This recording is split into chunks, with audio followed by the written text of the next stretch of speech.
हरे कृष्ण। श्रीमद् भागवतम एकादश स्कंद अध्याय 26 एल गीत। भगवान ने कहा, मानव जीवन मेरा साक्षात्कार करने का अवसर प्रदान करता है। मेरी प्रेमा भक्ति में स्थित होकर मनुष्य मुझे प्राप्त कर सकता है, जो समस्त आनंद का आधार तथा प्रत्येक जीव के हृदय में वास करने वाला परमात्मा स्वरूप है। दिव्य ज्ञान में स्थिर व्यक्ति प्रकृति के गुणों के फलों से अपनी झूठी पहचान त्याग कर बद्ध जीवन से मुक्त हो जाता है। इन फलों को मात्र मोह समझकर उन्हीं के बीच निरंतर रहते हुए भी वह प्रकृति के गुणों में फंसने से अपने को बचाता है। चूँकि गुण तथा उनके फल सत्य नहीं होते, अतः वह उन्हें स्वीकार नहीं करता। मनुष्य को कभी ऐसे भौतिकतावादियों की संगति नहीं करनी चाहिए जो अपने जननांग तथा उदर की तृप्ति में लगे रहते हों। उनका अनुसरण करने पर मनुष्य अंधकार के गहरे गड्ढे में गिर जाता है, जिस तरह एक अंधे व्यक्ति द्वारा दूसरे अंधे व्यक्ति का अनुगमन करने पर होता है।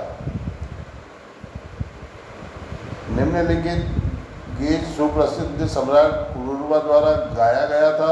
अपनी पत्नी उर्वशी से विलग होने पर सर्वप्रथम वह संभ्रमित हुआ, किंतु अपने शोक को वश में करने से वह विरक्ति का अनुभव करने लगा। जब वह उसको छोड़कर जा रही थी तो निर्वस्त्र होते हुए भी उसके पीछे पागल की तरह दौड़ने लगा और अत्यंत दुख से चिल्लाने लगा, मेरी पत्नी, अरे निष्ठुर नारी, जरा ठहरो। यद्यपि पुरुरवा ने वर्षों तक सायंकाल की घड़ियों में यौन आनंद भोगा था, फिर भी ऐसे तुच्छ भोग से वह तृप्त नहीं हुआ था। उसका मन उर्वशी के प्रति इतना आकृष्ट था कि वह यह भी नहीं देख पाया कि रातें किस तरह आती और चली जाती है। राजा एल ने कहा, आए मेरे मोह की सीमा को तो देखो। यह देवी मेरा आलिंगन करती थी और मेरी गर्दन अपनी मुट्ठी में किए रहती थी। मेरा हृदय काम भाव से इतना दूषित था कि मुझे इसका ध्यान ही न रहा कि मेरा जीवन किस तरह बीता जा रहा है। इस स्त्री ने मुझे इतना ठगा कि मैं उदय होते अथवा अस्त होते सूर्य को भी नहीं देख सका। हाय, मैं इतने वर्षों से व्यर्थ ही अपने दिन गंवाता रहा। यद्यपि मैं शक्तिशाली सम्राट तथा इस पृथ्वी पर समस्त राजाओं का मुकुटमणि माना जाता हूँ, किंतु देखो ना, मोह ने मुझे स्त्रियों के हाथों का खिलौने जैसा पशु बना दिया है। यद्यपि मैं प्रचुर ऐश्वर्य से युक्त शक्तिशाली स्वामी था, किंतु उस स्त्री ने मुझे त्याग दिया मानो मैं कोई घास का तिनका पत्ती हूँ। फिर भी मैं निर्लज्ज पागल व्यक्ति की तरह चिल्लाते हुए उसका पीछा करता रहा। कहाँ है मेरा तथाकथित अत्यधिक प्रभाव, बल तथा स्वामित्व? जिस स्त्री ने मुझे पहले ही छोड़ दिया था, उसके पीछे मैं उसी तरह भागा जा रहा हूँ जैसे कि कोई गधा जिसके मुंह पर गधी दुलत्ती झाड़ती है। ऊंची शिक्षा या तपस्या तथा त्याग किस काम का? इसी तरह धार्मिक शास्त्रों का अध्ययन करने, एकांत तथा मौन होकर रहने और फिर स्त्री द्वारा किसी का मन चुराए जाने से क्या लाभ? धिक्कार है मुझे, मैं इतना बड़ा मूर्ख हूँ कि मैंने यह भी नहीं जाना कि मेरे लिए क्या अच्छा है। मैंने तो यह सोचा था कि मैं अत्यधिक बुद्धिमान हूँ। यद्यपि मुझे स्वामी का उच्च पद प्राप्त हो गया, किंतु मैं स्त्रियों से अपने को परास्त करवाता रहा मानो मैं कोई बैल या गधा हूँ। यद्यपि मैं उर्वशी के होठों के तथाकथित अमृत का सेवन वर्षों तक कर चुका था, किंतु मेरी वासनाएं मेरे हृदय में बारंबार उठती रही और कभी तुष्ट नहीं हुई। जिस तरह घी की आहुति डालने पर अग्नि कभी भी बुझाई नहीं जा सकती।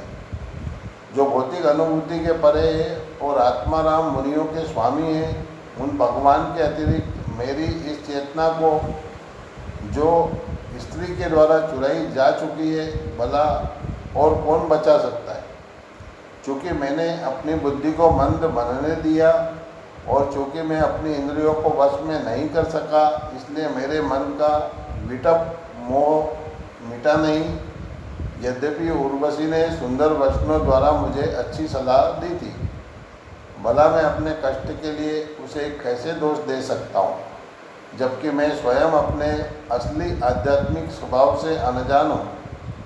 मैं अपनी इंद्रियों को वश में नहीं कर पाया, इसलिए मैं उस व्यक्ति की तरह हूँ जो निर्दोष रस्सी को भ्रमवश सर्प समझ बैठता है। आखिर यह दूसरी शरीर है क्या, इतना गंदा तथा दुर्गंध से भरा हुआ। मैं एक स्त्री के शरीर की सुगंधी तथा सुंदरता से आकृष्ट हुआ था, किंतु वे आकर्षक स्वरूप हैं क्या? वे माया मोह द्वारा उत्पन्न छद्म आवरण ही तो है। कोई यह निश्चित नहीं कर सकता है कि शरीर वास्तव में किसकी संपत्ति है।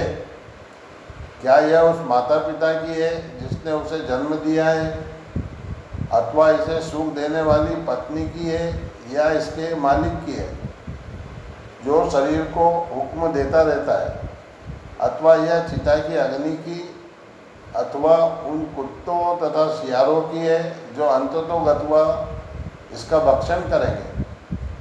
क्या यह उस अंतस्थ आत्मा की संपत्ति है जो सुख दुख में इसका साथ देता है, अथवा यह शरीर उन घनिष्ठ मित्रों का है जो इसको प्रोत्साहित करते तथा इसकी सहायता करते। यद्यपि मनुष्य कभी भी शरीर के स्वामी को निश्चित रूप से तय नहीं कर पाता, किंतु वह इससे अनुरक्त रहता है। यह भौतिक शरीर उस दूषित पदार्थ के समान है जो निम्न स्थान की ओर बढ़ रहा है। फिर भी जब मनुष्य किसी स्त्री के मुख की ओर टकटकी लगाता है तो सोचता है, कितनी सुंदर है यह स्त्री, कैसी सुघड़ नाक है, और जरा इसकी सुंदर हंसी को तो देखो। सामान्य कीड़े मकोड़ों तथा उन व्यक्तियों में अंतर ही क्या है जो चमड़ी, मांस, रक्त, पेशी, चर्बी, मज्जा, हड्डी, मल, मूत्र तथा पीप से बने इस भौतिक शरीर का भोग करना चाहते हैं। शरीर की वास्तविक प्रकृति को सिद्धांत रूप में जानने पर भी व्यक्ति को कभी भी स्त्रियों या स्त्रियों में लिप्त रहने वाले की संगति नहीं करनी चाहिए। इंद्रियों का उनके विषयों से संपर्क अनिवार्य रूप से मन को विचलित कर देता है, क्योंकि मन ऐसी वस्तु से विचलित नहीं होता जो न तो देखी गई हो न सुनी गई हो। इसलिए ऐसे व्यक्ति का मन जो अपनी इंद्रियों को रोकता है, स्वतः अपने भौतिक कर्मों को करने से रोक दिया जाएगा और शांत हो जाएगा।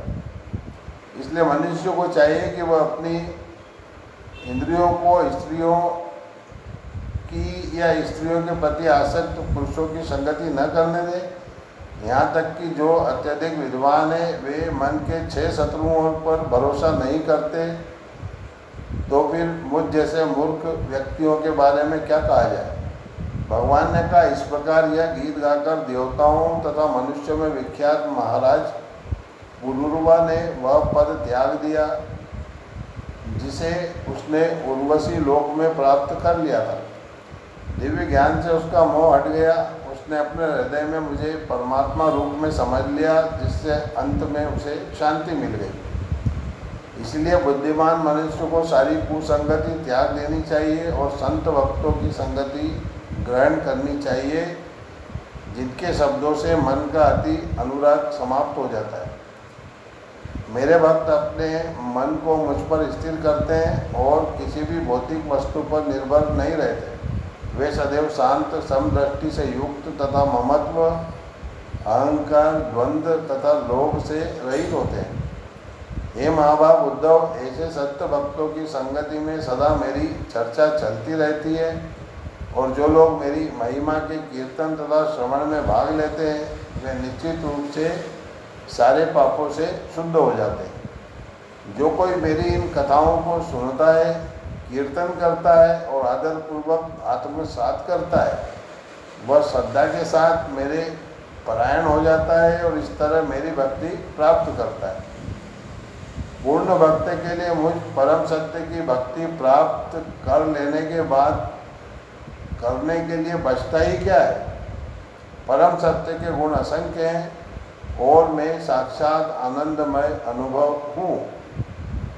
जो व्यक्ति यज्ञ अग्नि के पास पहुँच चुका है, के लिए जिस तरह शीत, भय तथा अंधकार दूर हो जाते हैं, उसी तरह जो व्यक्ति भगवान के भक्तों की सेवा में लगा रहता है उसका आलस्य, भय तथा अज्ञान दूर हो जाता है। भगवान के भक्त जो कि परम ज्ञान को शांत भाव से प्राप्त हैं, उन लोगों के लिए चरम शरण है जो भौतिक जीवन के भयावने सागर में बारंबार डूबते तथा उठते हैं। ऐसे भक्त उस मजबूत नाव के सदस्य होते हैं जो डूब रहे व्यक्तियों की रक्षा करती है। जिस तरह समस्त प्राणियों के लिए भोजन ही जीवन है, जिस तरह मैं दुखियारों का परम आश्रय हूँ तथा जिस तरह इस लोक से मरकर जाने वालों के लिए धर्म ही संपदा है, उसी तरह मेरे भक्त उन लोगों के एकमात्र आश्रय हैं जो जीवन की दुखमय अवस्था में पड़ने से डरते रहते हैं। मेरे भक्तगण दिव्य आंखें प्रदान करते हैं, जबकि सूर्य केवल बाह्य दृष्टि प्रदान करता है और वह भी तब जब वह आकाश में उदय हुआ रहता है। मेरे भक्त ही मनुष्य के पूज्य देव तथा असली परिवार हैं। वे स्वयं ही आत्मा हैं और वे मुझसे अभिन्न हैं। इस तरह उर्वशी के लोक में रहने की अपनी इच्छा त्याग करके महाराज पुरुरवा समस्त भौतिक संगति से मुक्त होकर तथा अपने भीतर पूरी तरह तुष्ट होकर पृथ्वी पर विचरण करने लगे। इस प्रकार श्रीमद् भागवतम एकादश स्कंद अध्याय 26 एल गीत नामक अध्याय के भक्ति वेदांत श्लोकार्थ पूर्ण हुए।